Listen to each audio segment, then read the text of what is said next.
Muhammad Latif.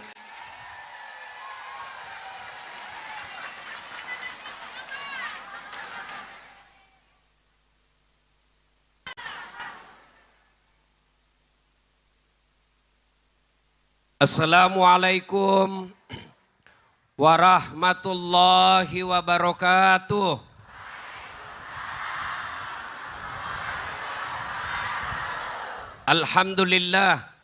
Alhamdulillahi rabbil alamin. Wabihi nasta'inu ala umurid dunya waddin. Ashhadu an la ilaha illallah wa ashhadu anna Muhammadan abduhu wa rasuluh. Allahumma salli ala Sayyidina Muhammad wa ala alihi wa sahbihi ajma'in. Amma ba'd. Faqad qala Allah subhanahu wa ta'ala fi kitabil karim. Bismillahirrahmanirrahim. Ya ayyuhalladzina amanu taqullaha haqqa tuqatih wa la tamutunna illa wa antum muslimun. Wahai orang-orang yang beriman, bertakwalah kalian kepada Allah dengan sebenar-benarnya takwa, dan janganlah kalian mati kecuali dalam keadaan beragama Islam. Wa qala idzan bismillahirrahmanirrahim. Ya ayyuhalladzina amanu dukhulu fis silmi kaffatan wa la tattabi'u khutuwatis syaitan innahu lakum aduwwum mubin. Wahai orang-orang yang beriman, masuklah engkau ke dalam Islam secara sempurna, dan janganlah engkau ikuti langkah-langkah setan, karena sesungguhnya setan itu musuh yang nyata bagi kalian. Dan di saat kita ceramah seperti ini, setan berusaha agar kita tidak dengar ceramah. Setan menggoda kita agar kita tidak dengar dakwah. Dibisiknya kita, tidak usah dengar ceramah, pegang HP-mu, pegang HP-mu. Sesungguhnya orang-orang yang pegang HP saat ini adalah kena golongan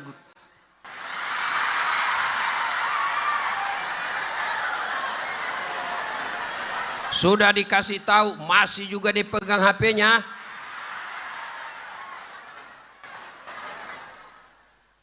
Simpan dulu HP-nya, Bu. Yang pegang HP saya doakan suaminya kawin lagi. Oh, baru dia simpan. Lebih takut suaminya kawin lagi daripada dibilangi temannya setan. Wa qala idzan bismillahirrahmanirrahim. Innallaha wa malaikatahu yusalluna 'alan nabi. Ya ayyuhalladzina amanu sallu 'alaihi wa sallimu taslima. Sesungguhnya Allah dan para malaikatnya bersalawat kepada Rasulullah Muhammad sallallahu alaihi wasallam.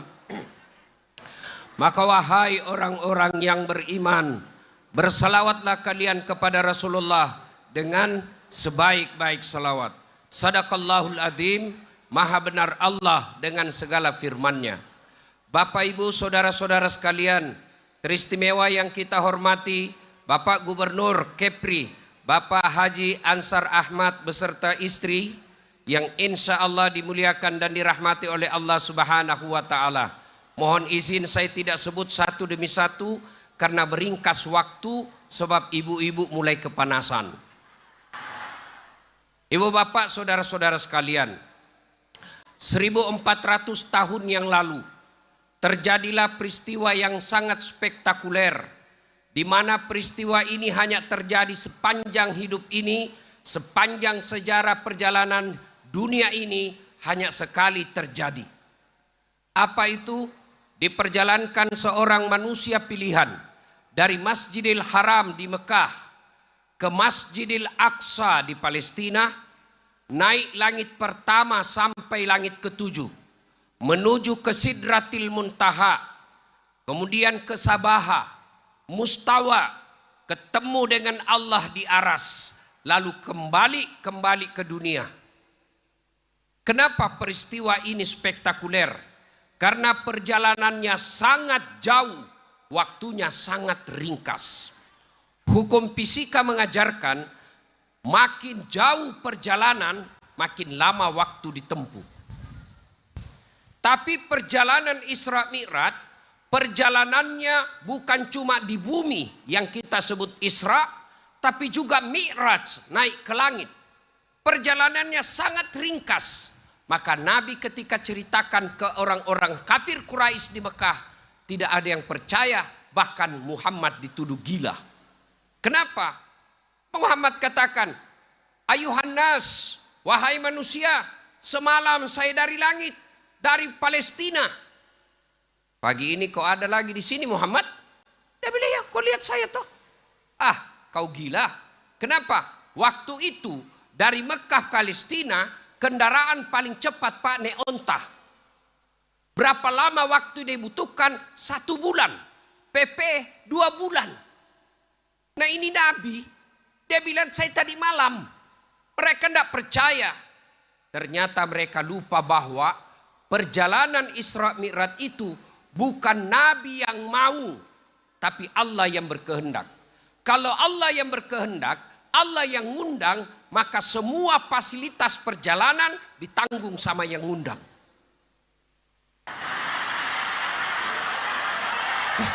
Memang ini ibu-ibu cepat mengerti. Saya diundang di Kepri. Tentu yang ngurus semua, mulai dari transportasi, akomodasi, konsumsi, amplop, tentu dengan isinya. Pak Gubernur, saya pernah salah menerima amplop Pak di Makassar. Buru-buru panitianya, dia kejar saya, panitianya MC Pak. Tunggu dulu Pak Ustadz. Kenapa dek? Tunggu dulu. Wih, dia kasih keluar amplop. Langsung kusambar ibu. Kan malu saya kalau lama-lama dilihat orang kan. Masuk kantong.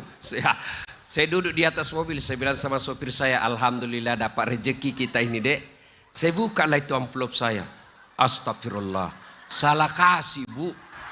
Apa dia kasih saya? Susunan acara. Astagfirullah. Pak Gub, jangan dicontoh ini Pak Gub ya. Ini contoh yang tidak bagus.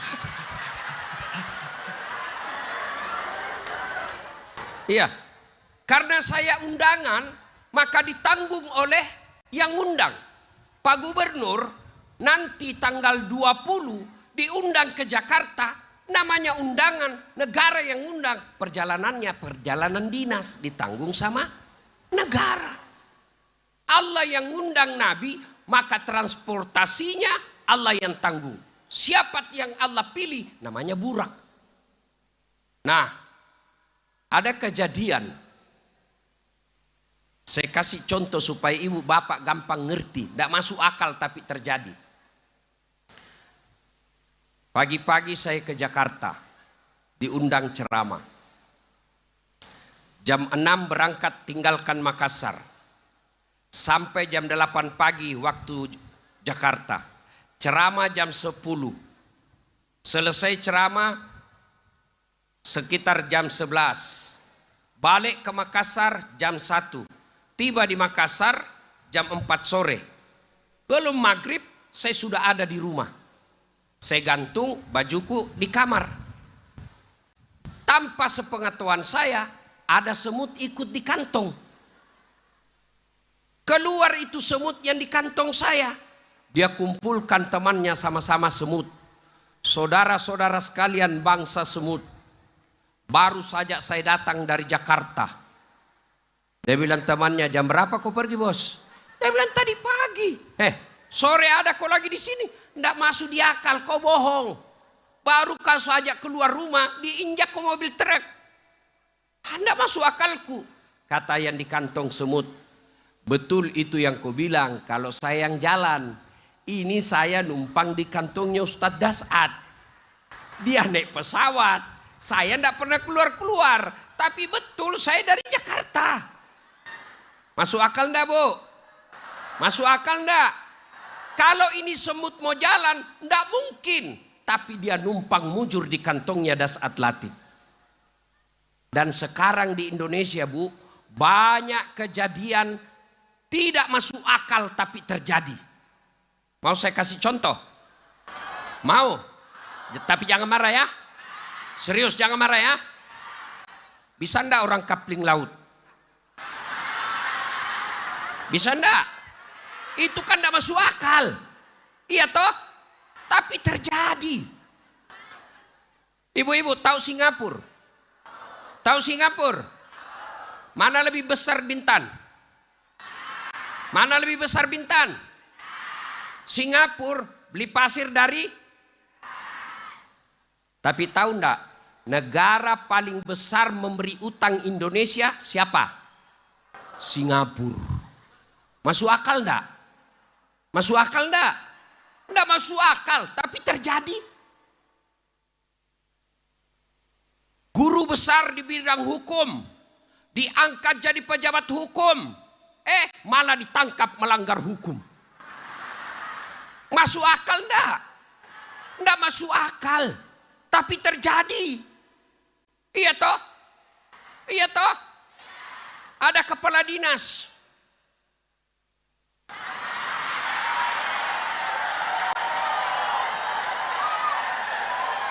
Kan kamu tahu tadi bilang ndak marah. Ada kepala dinas, tiba-tiba dimutasi. Marah. Kenapa kau marah? Nah bukan kau punya jabatan. Itu sementara. Masuk akal enggak dia mau memiliki jabatan selama-lamanya? Enggak masuk akal tapi dia mau selama-lamanya. Tidak masuk akal tapi terjadi.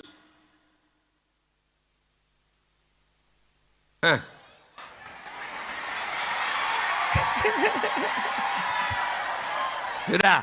Nah, maka mulailah Nabi diperjalankan. Jadi, ini dulu sebelum diperjalankan. Pertanyaannya, kenapa Nabi diisrakan? Kan itu kalau Bapak Ibu nulis skripsi, ada namanya latar belakang masalah. Ya kan? Ini kalau ijazahnya Bapak Ibu asli.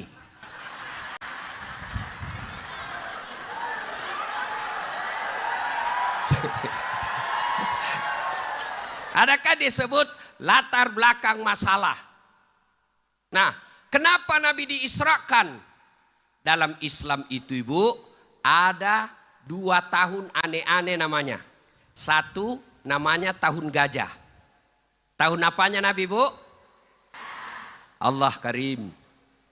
Pak Gubernur, waktu Bapak melantunkan salawat, saya kagum sama Bapak. Saya baru sadar kenapa Allah paksa saya waktu ikut sama Bapak itu naik mobil. Bapak nyetir mobil sendiri kan waktu itu.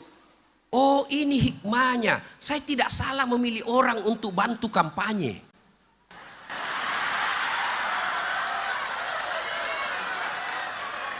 Waktu itu kan Bapak yang bawa mobil sendiri ngejar-acar.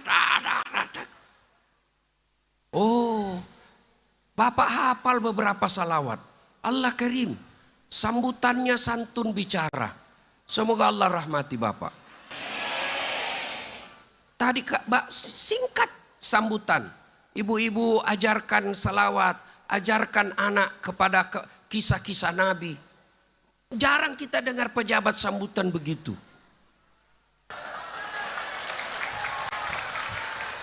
Meskipun ada yang menggelitik sedikit, katanya tadi ketua apa itu tadi banyak jabatannya. Satu yang Bapak tidak sebut. Istri saya mestinya bilang begitu. Ya kan? Dan ada kata-kata rasa-rasanya bilang, saya juga takut sama istriku. Sama kita Pak. Cuma bedanya kalau orang Melayu takut sama istrinya. Kalau orang Bugis tidak takut sama istri Pak. Cuma istrinya lebih berani.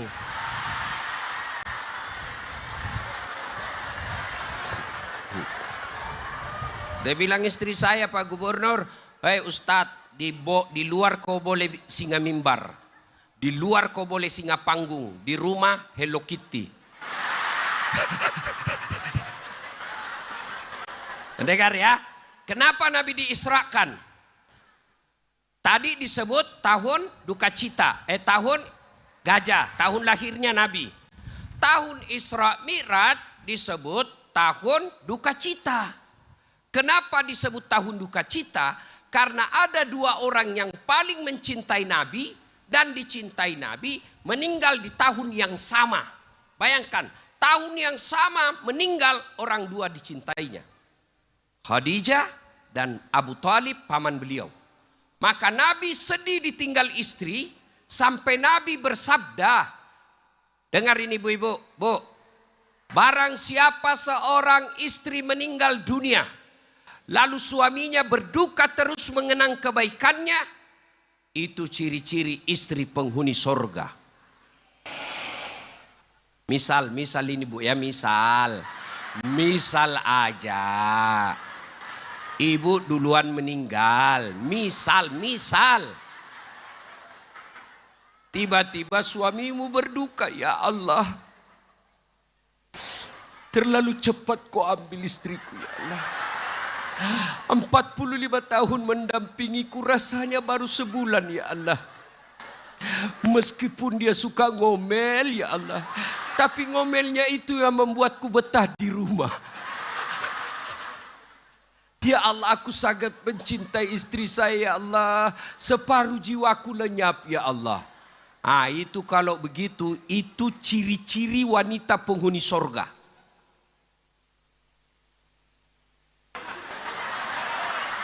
Tapi kalau sebaliknya, ibu meninggal, suami ibu balik kamar masuk, merdeka.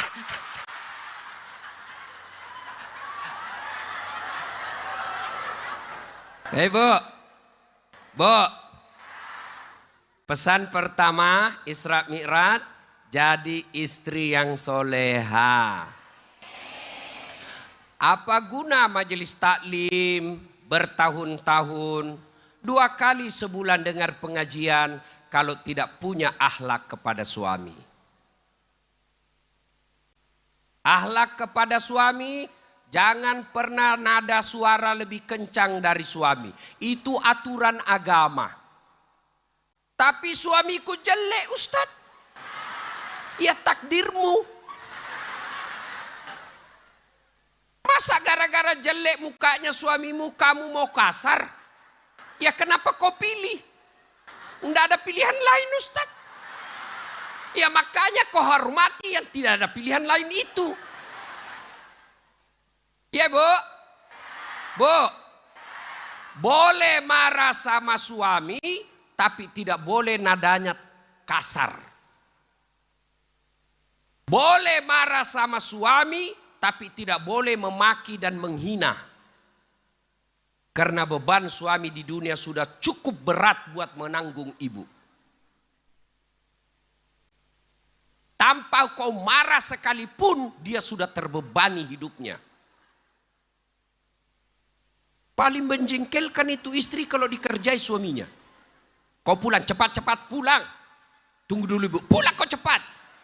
Langsung dia matikan, baru dia astagfirullah. Nah, dia bayangkan dirinya semua ini. Ya bu. Ya, lain kali kita bahas soal istri yang soleha. Selesai pelantikan kita minta ibu Dharma Wanita kumpul-kumpul, kita latih istri menjadi istri yang soleha supaya suaminya selamat pegang amanah. Bu, ini yang penting. Ipar.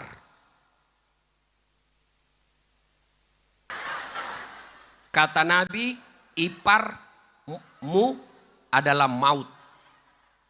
Itu bukan film itu hadis tuh bu. Hati-hati, ibu punya ipar di rumah, hati-hati. Gimana cara hati-hatinya? 1, jangan biarkan adekmu, kalau itu ipar perempuan, saudara ibu maksudnya, supaya ibu tidak diambil suamimu sama adekmu. Itu banyak terjadi tuh bu. Nah, maka 1, jangan biarkan adekmu kelihatan auratnya depan suamimu. Dia kan suami saya. Oh, hati-hati. Siapa tahu dia tipikal buaya darat. 2, jangan biarkan dia berduaan. Ibu pergi kerja, suamimu rehat di rumah, kau bilang sama adekmu, tolong rawat kakak ya. Diambil suamimu. Besok-besok ibu-ibu pulang rumah lihat suamimu berduaan sama adekmu, segera keluarkan adekmu kalau kau mau menyelamatkan rumah tanggamu. Jangan nanti kau menyesal pergi ke kampung ibu sama mamamu. Adekku, Bu, kenapa dia ambil suamiku? Wah, lebih baik dia kalau dia kuliah, kontrakkan rumah. Ya. Nah, ibu bapak, saudara-saudara sekalian. Nah, sudah itu, lain masa kita waktu butuh ini khusus bahas ini. Banyak rumah tangga Islam hancur gara-gara ipar. Karena kenapa? Dia tidak tahu bagaimana Islam memelihara ipar di rumah. Bapak, saudara-saudara sekalian, Nabi berduka, ditinggal istrinya. Maka Allah panggil malaikat Jibril dan Mikail. Jibril, kau jemput kekasihku Natuna. Sampai lagi di Natuna. Nabi lagi lihat bintang. Sampai lagi di bintang. Begitu kecepatannya. Nah, suatu ketika perjalankanlah Masjidil Haram ke Masjidil Aqsa. Nabi tujuannya mau kemana, Bu? Mau naik ke langit. Ada mahasiswa tanya, Ustadz, kenapa mesti ke Palestina lagi? Kan bisa dari Mekah langsung ke langit. Kenapa mesti ke Palestina lagi? Kan tujuannya mau ke langit. Ya, ini kan boros anggaran. Harus ada efisiensi. Papa ngerti juga maksud saya, Pak, ya. Hati-hati yang suka bikin SPJ palsu. Ya, saya biasa lihat kasihan itu sopir. Disuruh pergi tanda tangan, tanda tangan.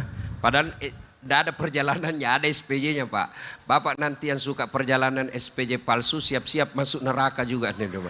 Kau jalan-jalan, kau neraka. Kau suka jalan-jalan di sana. Sudah jalan. Apa jawaban Allah? Kenapa mesti ke Palestina? Masjidil Aqsa. Allah jawab, linuriyahu min ayatina. Untuk memperlihatkan sebagian dari tanda-tanda kebesaran kami. Sebagian saja. Allah memilih beberapa chapter-chapter sifat baik dan sifat buruk. Kenapa tidak semua sifat buruk? Kenapa tidak semua sifat baik Allah tampakkan? Karena sifat-sifat buruk ini betul-betul merusak kehidupan. Apa itu? Satu, dengar baik-baik. Kita pilih-pilih yang ada kaitannya dengan kantor gubernur. Satu, Nabi melihat ada manusia, Pak. Badannya manusia begini. Badannya manusia begini, Pak. Tapi mukanya ular. Nabi bertanya, ya Rasul, ya Jibril, siapa itu? Cakep betul badannya, mukanya ular, siapa dia? Jibril menjawab, itulah umatmu yang suka menjilat-jilat.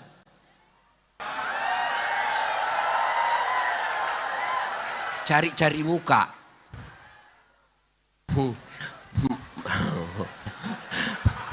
Mau jadi pejabat, ya Pak Gubernur. Sini Pak.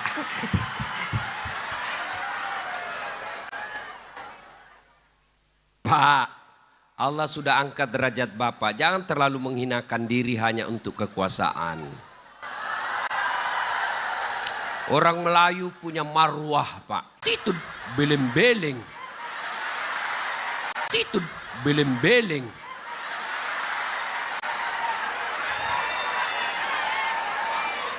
Cikampek, Tasikmalaya, aku bingung saya, apa kau dapat itu?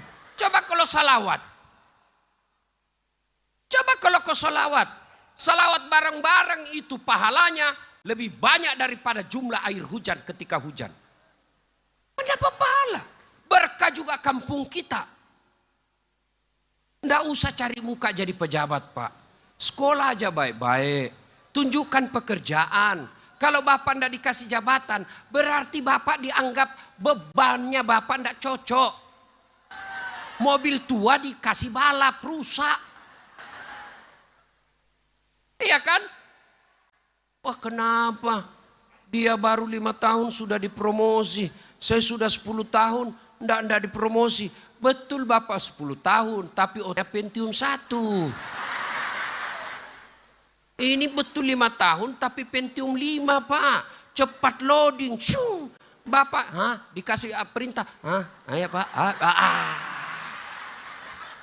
Nah biasanya gini, yang tidak punya kapasitas, tidak punya kualitas SDM, mau jadi pejabat, maka dia datang menjilat.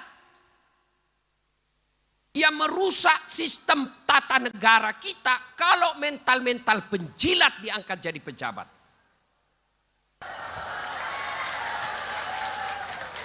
Dulu zaman Orde Baru ada namanya baper jakat.